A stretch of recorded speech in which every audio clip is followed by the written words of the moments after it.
ఇలా పెళ్లి చేసుకున్నది. ఇట్లాంటి భర్త ఉండాలి, నాకు ఇట్లాంటి దేశభక్తుడు ఉండాలి, ఇట్లాంటి ప్రజాసేవ చేసేవాడు ఉండాలని చెప్పి ఇలా లక్ష్మీబాయి ముందుకు వచ్చింది. అయినా కుటుంబం నాకు సారు ఎంతో సేవ చేస్తూ రాజకీయాలకు వస్తే కొంతమంది కావాలని లేనిపోని మాటలు చెప్పి అసత్య ప్రచారం చేస్తున్నారు సోషల్ మీడియాలో, వాట్సాప్ లో. అది మీరు తిప్పికొట్టాలి. ఇలా ముగ్గురు పోటీ చేస్తున్నారు ఇక్కడ. ఆల్రెడీ మల్లు రవి కాంగ్రెస్ కి ఆల్రెడీ 2 సార్లు గెలిచిండు ఆయన. ఇంకో ఆయన బీజేపీకి వెళ్ళి పోటీ చేస్తున్నాడు.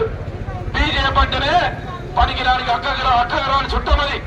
పనికిరాడు, ఎవరికి పనికిరాడు, ఎవరికి పనికొచ్చేది కాదు. ఇలా పనికొచ్చే చుట్టం ఆర్ఎస్ ప్రవీణ్ కుమార్ సార్. రూపాయల జీతం వస్తున్న 26 సంవత్సరాల ఐపీఎస్ ఉద్యోగం చేసి ఈ జనార్దన్ రెడ్డి గారి లాగా నేను కూడా ప్రజాసేవ చేద్దామని, ఈ పేద ప్రజల కోసం శేష జీవితం అంకితం చేసి వద్దామని అంటే కేసీఆర్ గారు, మరి నీకు ఒకటే మంచి నియోజకవర్గం ఉంది, ఆ మంచి నియోజకవర్గం ఒక అద్భుతమైన నాయకుడు ఉన్నాడని చెప్పి జనార్దన్ రెడ్డి గారికి ఫోన్ చేసి,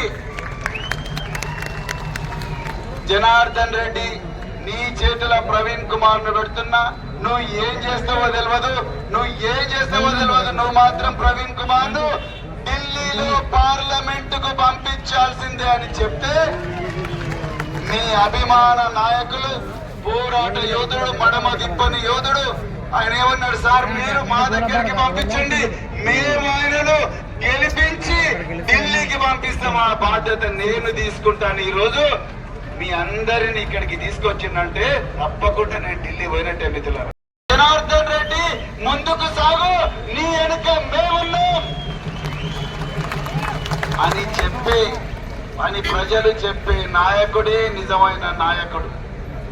6 గ్యారంటీల పేరుతో 420 అబద్ధాలు చెప్పి రాత్రికి రాత్రి కేసుల కొద్ది బీర్లు దించి జనాల మీద డబ్బుల మత్తు మందు చల్లి ఓట్లు వేయించుకున్న వెంటనే ముఖం చాటేసి పిరికి పందల్లాగా ఏసీ రూముల్లో కూర్చొని వందల మంది పోలీసుల మధ్యలో ఎక్కడ ప్రజలు వచ్చి చీపురు కట్టలు పట్టుకొని చెప్పులు పట్టుకొని వస్తారని భయపడుతూ రోజు లాగులు తడుస్తూ ఏసీ రూమ్లలో కూర్చున్న వాళ్ళు నాయకులు కాలేరు. నిజమైన నాయకుడు మర్రి జనార్దన్ రెడ్డి గారు. గట్టిగా చప్పట్లు కొట్టండి. జనార్దన్ రెడ్డి గారు మీరు ఓడిపోలేదండి, గెలిచిండ్రు. జనం మీ వెంబడి ఉన్నారు, జనం గుండెలలో ఉన్నారు. మళ్ళీ త్వరలోనే కూచికుల్ల రాజేష్ రెడ్డితోని రాజీనామా చేయించైనా ఈ జనాలు మళ్ళా చెప్తున్నా, కూచికుల్ల రాజేష్ రెడ్డితోని రాజీనామా చేయించైనా మళ్ళీ ఈ జనాలు ఓట్లు పెట్టించి మిమ్మల్ని మళ్ళీ అసెంబ్లీకి పంపిస్తారు. అవునా కదా? పార్లమెంట్ అయినా అసెంబ్లీ అయినా బిల్డింగులు మాత్రమే మిత్రులారా. ఒక్క నిమిషం.